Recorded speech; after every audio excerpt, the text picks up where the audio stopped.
नमस्कार, news track में आपका स्वागत है। मैं हूं योगेश मिश्र। आमतौर पर महात्मा गांधी को गाली देने, उनको अपशब्द कहने, महात्मा गांधी पर ढेर सारी तोहमत मढ़ने का एक फैशन सा इन दिनों चल निकला है। संघ की प्रार्थना में भले ही सुबह सुबह महात्मा गांधी को याद किया जाता हो, पर खुद को संघी कहने वाले ढेर सारे लोग सोशल मीडिया पर महात्मा गांधी के बारे में कुछ भी लिखने में थोड़ा भी हिचकते नहीं हैं।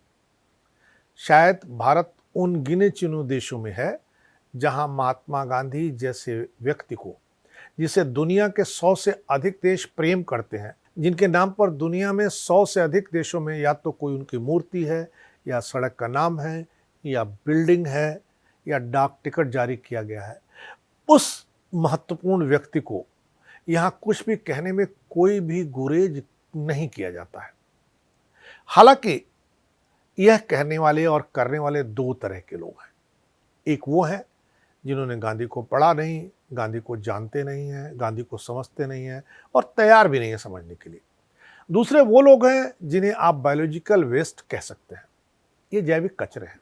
मोहनदास करमचंद गांधी यानी राष्ट्रपिता महात्मा गांधी को लेकर के जो ढेर सारे विवाद हैं, आज हम उनमें से कुछ विवादों पर जिक्र करेंगे और जिक्र में हम दस्तावेजों, ऐतिहासिक संदर्भों का एक अकादमिक पुनर्पाठ भी करेंगे और बताएंगे कि आप जिन सवालों के लिए गांधी को कुछ भी कहने में हिचकते नहीं हैं, उन सवालों और उन हालातों का सच क्या था, सच क्या है और सच को जानना आपके लिए कितना जरूरी है।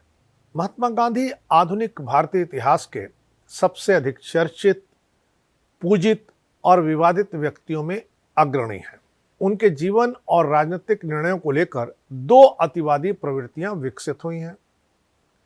एक उन्हें नैतिक महापुरुष के रूप में निरपेक्ष रूप से स्वीकार करती है, दूसरी उन्हें औपनिवेशिक सत्ता के सहयोगी अथवा राष्ट्रहित विरोधी निर्णयों के लिए उत्तरदायी ठहराती है। अकादमिक अध्ययन का दायित्व इन दोनों ध्रुवों से दूरी रखते हुए प्राथमिक स्रोतों, विशेषतः collected works of Mahatma Gandhi यानी CWMG के साथ ही समकालीन अभिलेखों, सरकारी दस्तावेजों और प्रतिष्ठित इतिहासकारों के विश्लेषण के आधार पर संतुलित मूल्यांकन प्रस्तुत करना है। आज हम गांधी पर प्रचलित प्रमुख प्रश्नों, मसलन दक्षिण अफ्रीका की घटना, बोअर युद्ध में गांधी की भूमिका, सार्जेंट मेजर का विवाद, 46 साल की आयु में देशभक्ति का आरोप, प्रथम विश्व युद्ध में भर्ती का समर्थन, चंपारण के हाईजैक वाले दावे, चौरी चौरा के बाद असहयोग स्थगन, नेताजी सुभाष चंद्र बोस प्रकरण, विभाजन के बाद 55 करोड़ रुपए पाकिस्तान को देने का सवाल और ब्रह्मचर्य प्रयोग पर सिलसिलेवार बात करेंगे। वैसे तो गांधी का सार्वजनिक आचरण एक रेखीय यानी एक सा नहीं रहा है।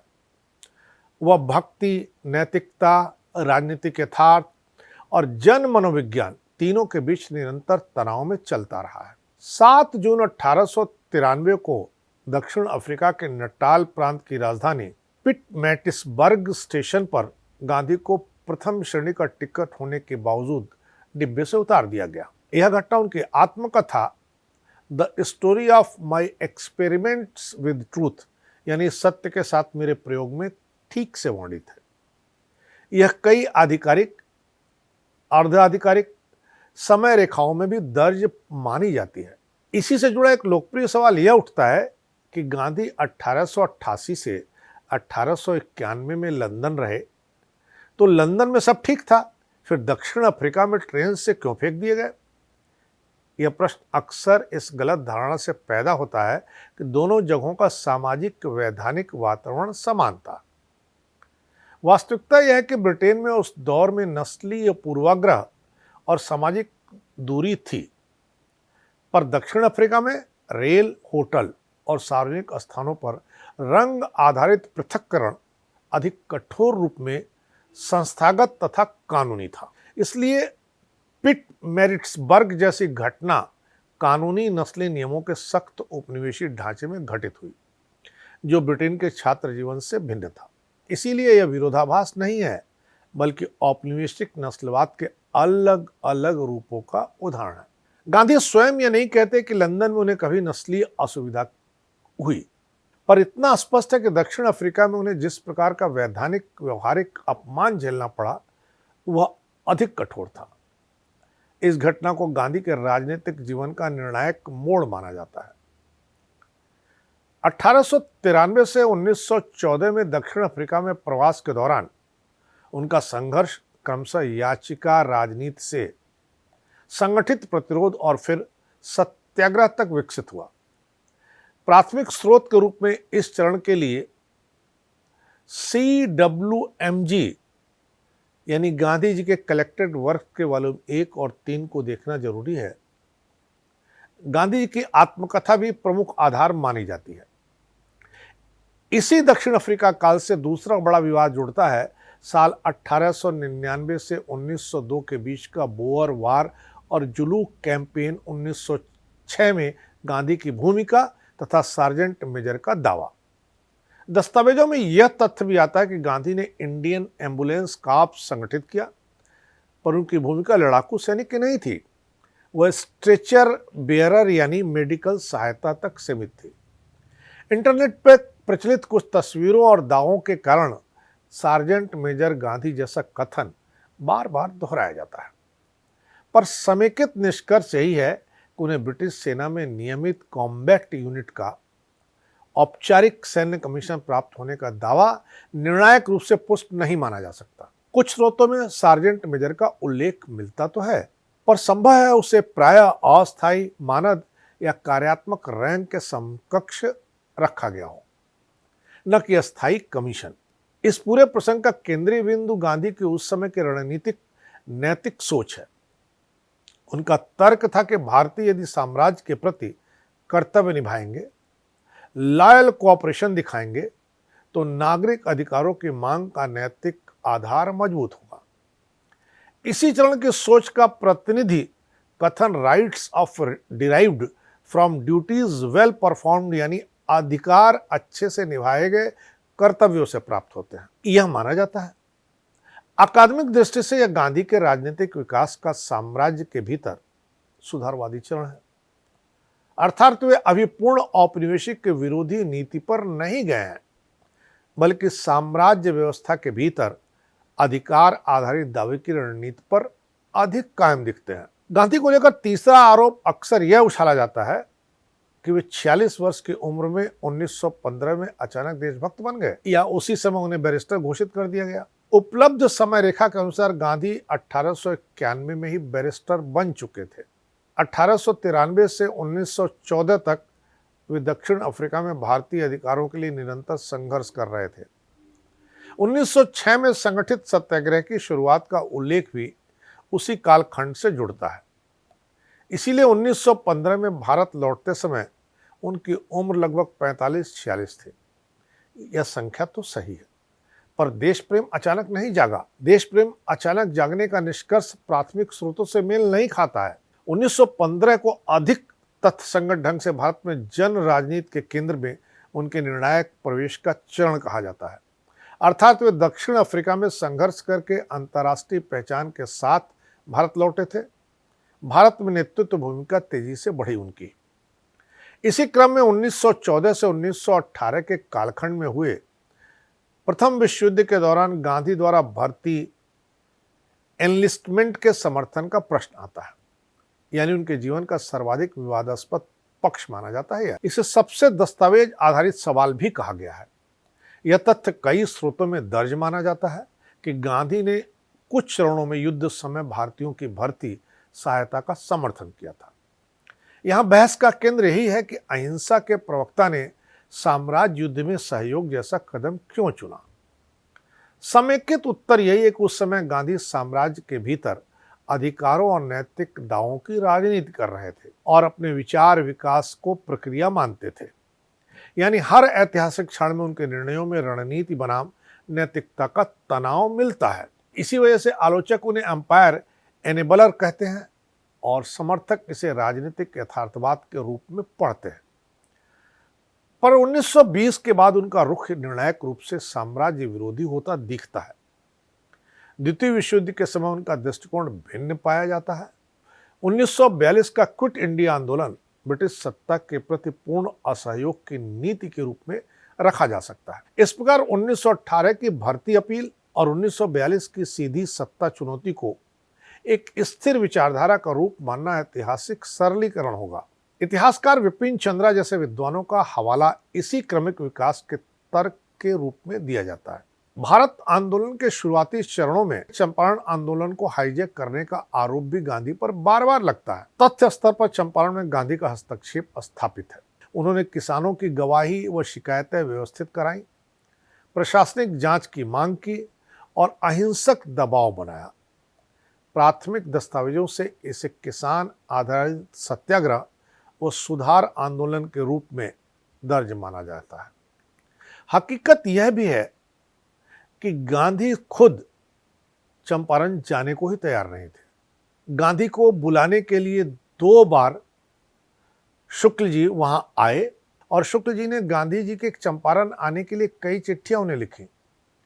एक बार शुक्ल जी आए और गांधी के चंपारण आने के लिए जिद पर अड़ गए। तब गांधी जी ने उन्हें आश्वस्त किया कि वे चंपारण जरूर आएंगे। यानी ये नहीं कह सकते कि गांधी चंपारण आंदोलन हाईजैक करने के लिए पहुंचे थे। इस लिहाज से हम कह सकते हैं कि हाईजैक शब्द भावनात्मक व आरोपात्मक निष्कर्ष है।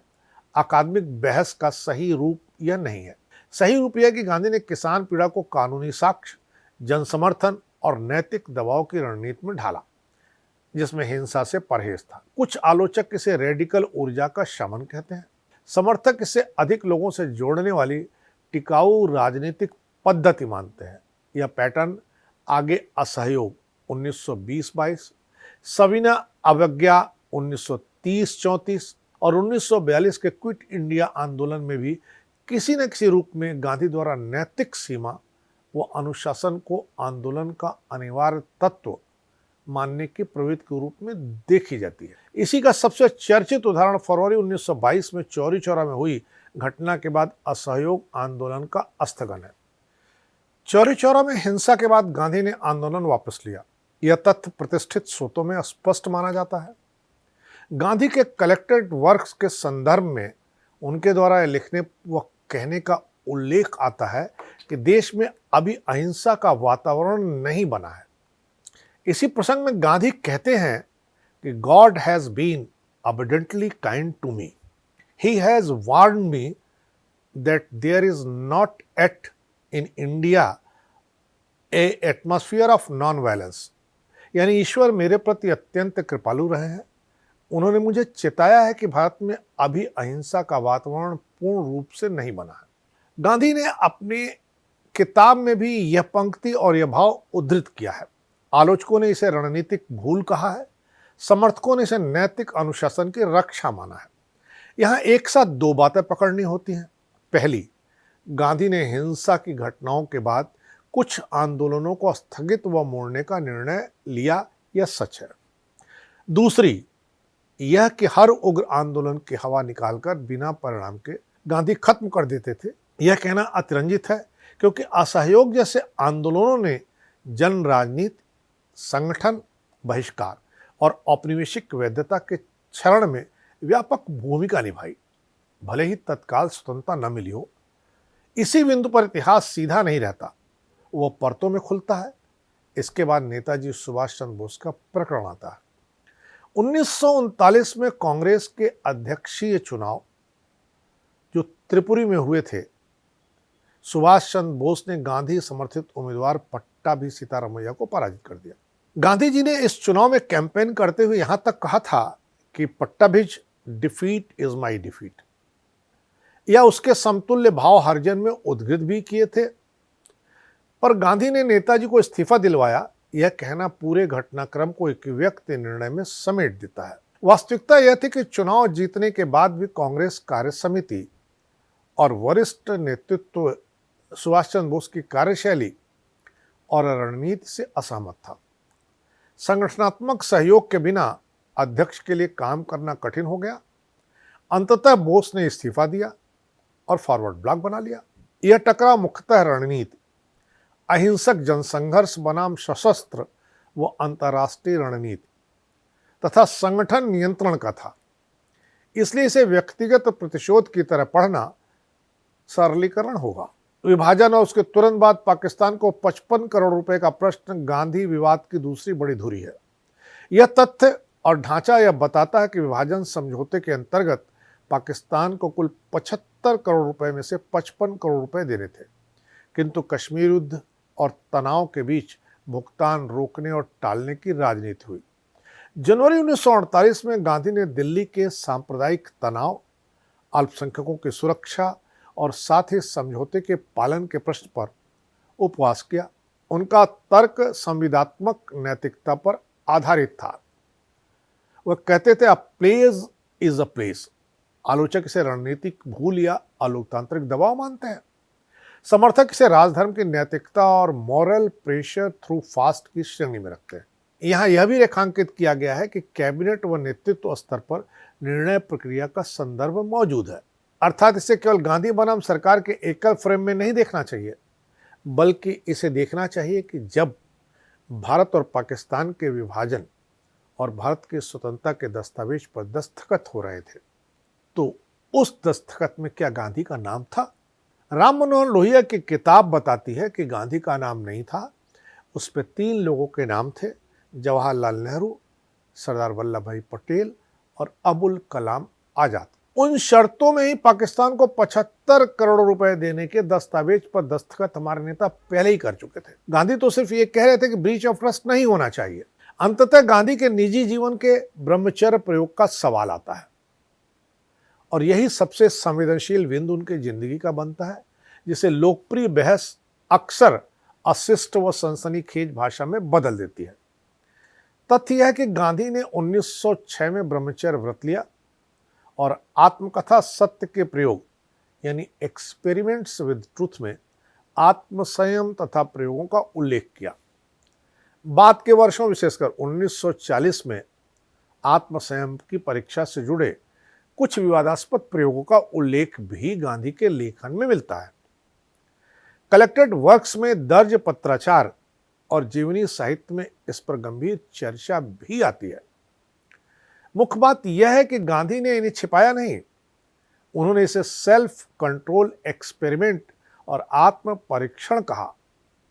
समकालीन सहयोगियों में भी असहमति थी और आज भी इतिहास लेखन में यह आलोचना और पुनर्व्याख्या का सबसे बड़ा केंद्र है।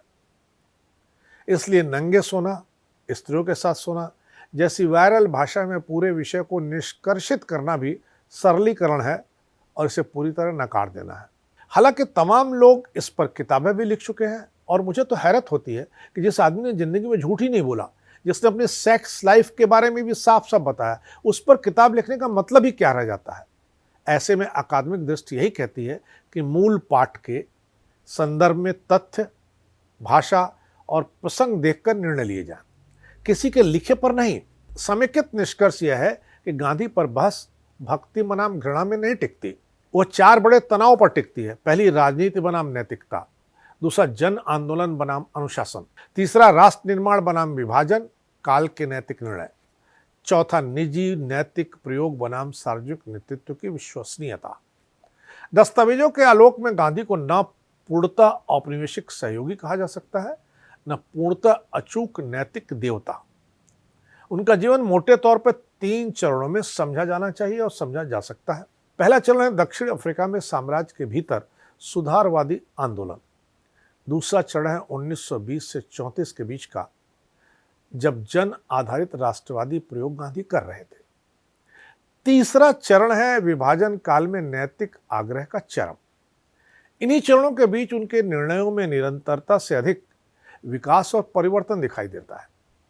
इसलिए ऐतिहासिक अध्ययन का सबसे उपयोगी तरीका यही है कि हम उन्हें एक जटिल ऐतिहासिक व्यक्तित्व के रूप में देखें, जिसमें साहस, नैतिक आग्रह, राजनीतिक, रणनीतिक और कुछ वास्तविक विवाद सभी एक साथ मौजूद हैं और जिनके बारे में सहमति असहमति का अधिकार रखते हुए भी स्रोतों और संदर्भों के बिना निष्कर्ष देना इतिहास के साथ न्याय नहीं होगा। गांधी से जुड़े और कुछ सवालों में आगे हम बात करेंगे। गांधी से जुड़े सवालों का जो हमने जवाब दिया है उसमें गांधी के समकालीन गांधी द्वारा लिखित तमाम स्रोतों का उपयोग किया है। आपके सामने उन स्रोतों की सूची भी दी जा रही है। इनमें collected works of Mahatma Gandhi है, गांधी की my story of my experiment with truth है, गांधी राइज टू पावर है, बिपिन चंद्रा की किताब है India's struggle for independence, Ramachandra Guha की किताब है Gandhi before India, B.R. Nanda की किताब है महात्मा गांधी बायोग्राफी, हरिजन के 1939 के अंक भी तलाशे गए हैं जिसमें बोस इलेक्शन कंटेम्प्रेरी तमाम बातें लिखी गई हैं। नेहरू और पटेल के करस्पॉन्डेंस 1947 और 48 के भी हमने पढ़े हैं। आगे जो सवाल होंगे हम उनका भी जवाब देंगे, पर यह जरूर है कि किसी भी सवाल को खड़ा करने से पहले एक बार व्हाट्सएप यूनिवर्सिटी से बाहर निकल करके किताबों और ऐतिहासिक पन्नों से रूबरू हो लेना जरूरी होता है। इस बार इतना ही, अगली बार फिर मिलेंगे किसी नए सवाल पर नए ढंग से बात करने के लिए। तब तक के लिए नमस्कार।